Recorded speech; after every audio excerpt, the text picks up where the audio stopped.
All right, so we haven't had like a crazy plastic surgery story I know. in a while. Like it's been kind of a lull. I'm gonna already guess where it comes from. You are you gonna guess? All right, so this is actually a story about a plastic surgeon who was accused of operating while intoxicated, which sounds Danger. yeah, that does sound dangerous. And so I want to talk about this story. And then talk just a bit about what's called impaired physicians. Have you ever heard of that term called impaired physicians? Yeah. So that's a term in healthcare and I'll explain what it means, but it's just basically a physician that can't do their job for various reasons. Right.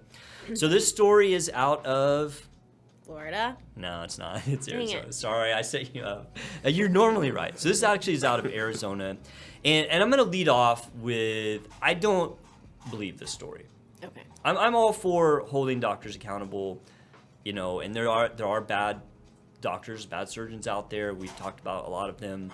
There's some things about this story that to me just don't add up. But I thought we would kind of discuss it. So this patient had a tummy tuck and breast reduction by a doctor out in Arizona, and this guy's a legit doctor. He's board certified plastic surgeon. He's got years of experience, so he's not like some fly by night guy.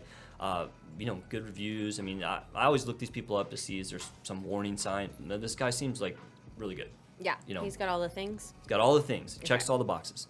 So the patient was set up to have a breast reduction and tummy tuck, and had the surgery, and apparently had some complications, which it's not super specific, but to me sound like potential legit complications that can happen. Okay. Tummy tucks and breast reductions are some surgeries that do carry risks. We've talked about that before. So surgeon very unhappy, or sorry, the patient was very unhappy. So the surgeon, I keep saying surgeon, the patient ends up filing a lawsuit. And so in the lawsuit, the patient claims that when the surgeon came in to mark her, that he reeked of alcohol. So I was like, well, that's unusual because, I mean, if you were going to go and have surgery and you legitimately thought your doctor was intoxicated, well, would you go through with the surgery if it wasn't like life or death?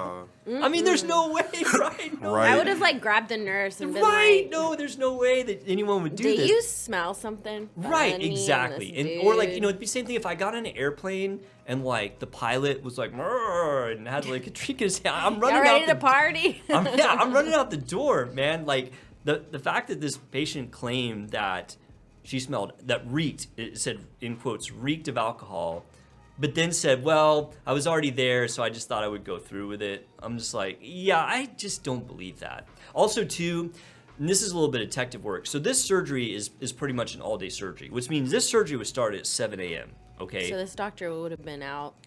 What, like on the coming in town. straight from the Yeah. bar, or like what, drinking in the morning? Like, I mean, I could believe it maybe if somebody said, hey, you know, I went and had plastic surgery and I had a complication and I called the doctor and he met me at the office at 10 o'clock on a Saturday night and he smelled of alcohol. I'd be like, oh, I can maybe see that happening. Yeah, But- or if like a doctor like went to eat like lunch with his friends. Okay, sure. Happy yeah. hour. or Right after something. surgery, patient, you know, yeah, I could maybe see that. But 7 o'clock in the morning, I mean, how hardcore of an alcoholic do you have to be to like Yeah, reek a of really alcohol? functioning one. Right, exactly, right. So that kind of to me was a little bit unusual. Also, the fact that it was at a surgery center. I looked this up. So there was at like a surgery center, and we've talked about how you do have more protections at a surgery center because Yeah. there's so much oversight. And so I don't know. If it was at like a private office where the doctor has like dictatorship control, I could. Yeah, well, so like he was around many other medical professionals. Right.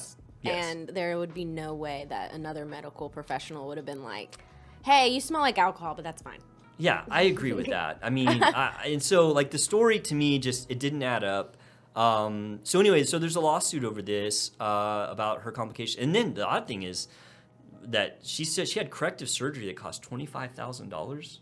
Like that's insane. The original cost for surgery was $16,000, which to me is high. Like if I do tummy tuck breast reduction all the time, and it don't Yeah. cost $16,000. But a lot of that is depending on where you're at.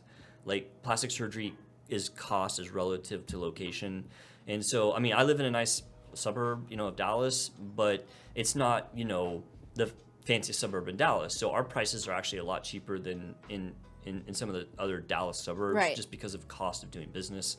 So $16,000 for a first surgery to me is high, but not like crazy. But $25,000 for corrective, like I was just curious, like what did she have done to cost $25,000? So this girl ends up joining a Facebook group for tummy tuck complications and posting her picture. And apparently someone messaged her who had the same surgeon, and so that person filed a lawsuit as well and claimed the same thing. So now you have two patients claiming that this doctor smelled of alcohol, but then they went through with the surgeries.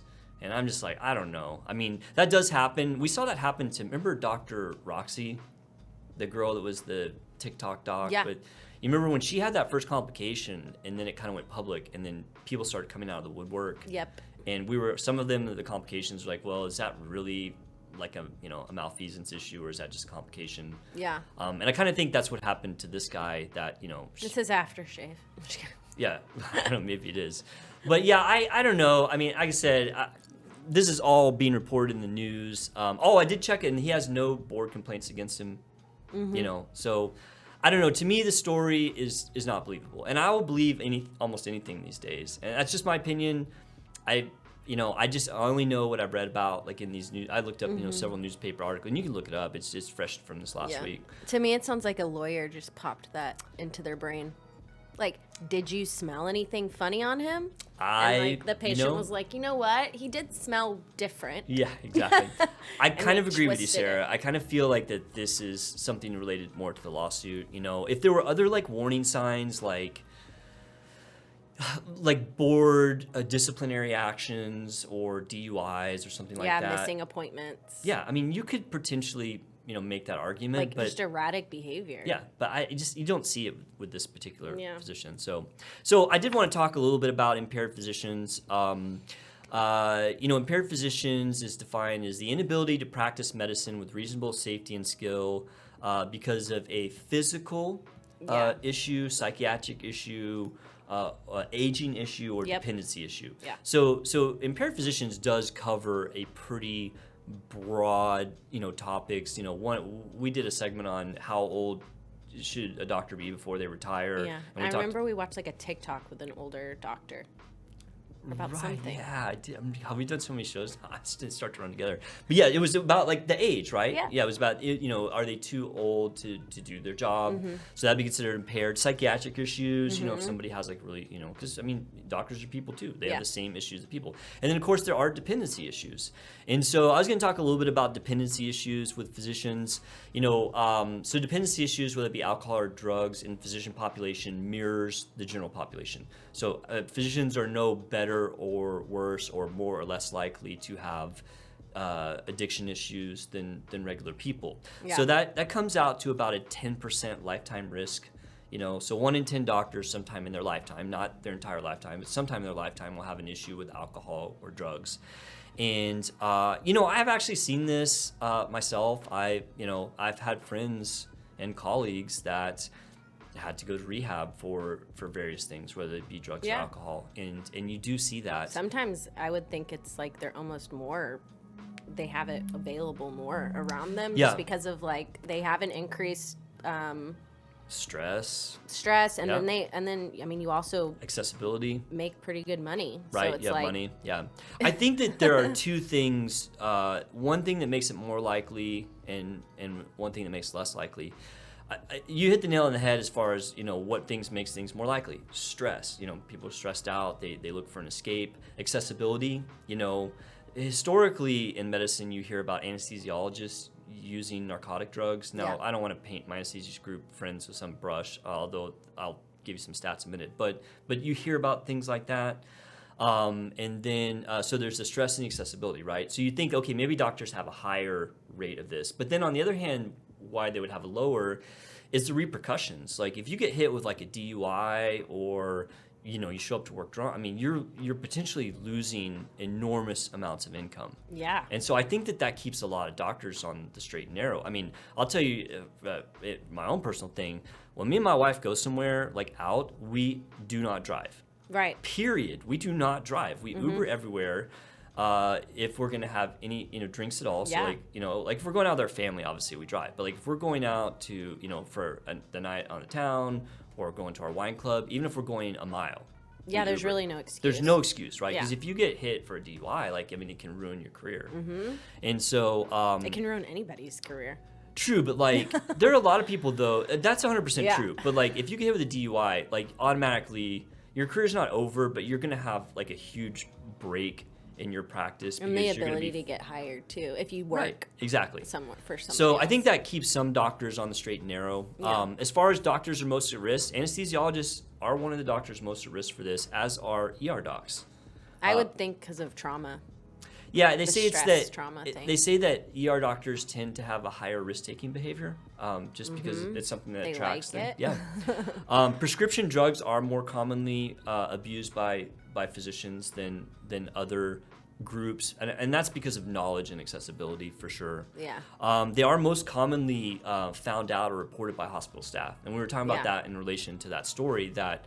There was like a whole, surgery center full of people that could have pointed that out. Well, you've said like if you see something, say something. Yeah, well, that's really big in your medical and that center, is kind of a problem because historically doctors have protected each other. I mean, I've heard that happening where everyone knows Dr. So and so does something, but whether it be impaired or a bad behavior, but there's like this kind of protection. I think that's getting less and less these days. The days of doctors getting away with stuff is kind of going away. Yeah. But one thing I'd say, just kind of in summary on this is, if you have concerns with your doctor, don't continue to have a doctor-patient relationship. Yeah. You have to trust your doctor. And in this story, to me, it seems like maybe it's not true, definitely if you have a concern, don't go through with the procedure. I mean, feel comfortable with your doctor. Feel like you have a honest, mutual, good relationship, and you're just much more likely to end up having, good outcomes. Yeah. So I agree. that's that. But yeah, that story's a little unbelievable to me.